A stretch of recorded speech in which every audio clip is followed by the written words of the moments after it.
So we have more Wikileaks documents concerning Chelsea Clinton's role at the Family Foundation amid reports that she was worried about potential ethical problems.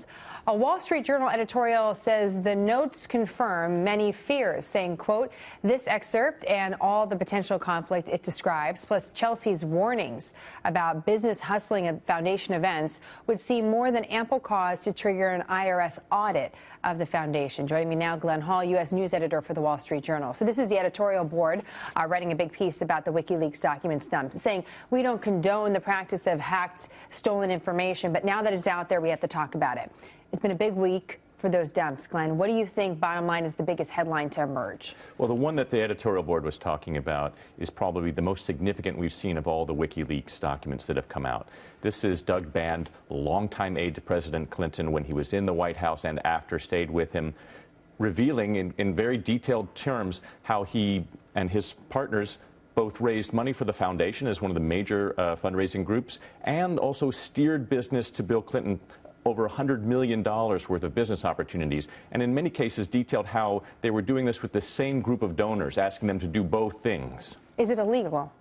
Not clear that it's illegal, but what the risk was that Chelsea Clinton was flagging and the lawyers that this was a memo to were concerned about whether there was enough distance between the charitable contributions and the for-profit contributions, and whether their charitable status of the foundation was in any way put in jeopardy. Because you have to earn that status to keep it. And there are clear laws about keeping a distinction between your for-profit and your non-for-profit activities, and were those lines blurred? That's the big question. The Attorney General of New York State took a look at Donald Trump's charity, and because of that, the charity had to stop fundraising in this particular state.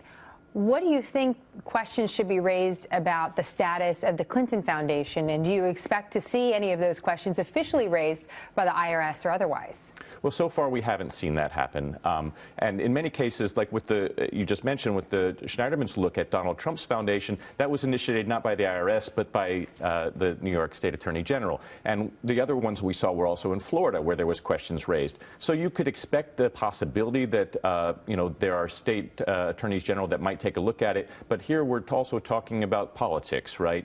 And whether you're a Democratic Attorney General or Republican Attorney General, and a Democratic White House and IRS, we've seen that there haven't been as much follow-through on some of these things as we would have expected on the FBI side and other things. There have been a lot of criticisms that the Obama administration was assisting the Clintons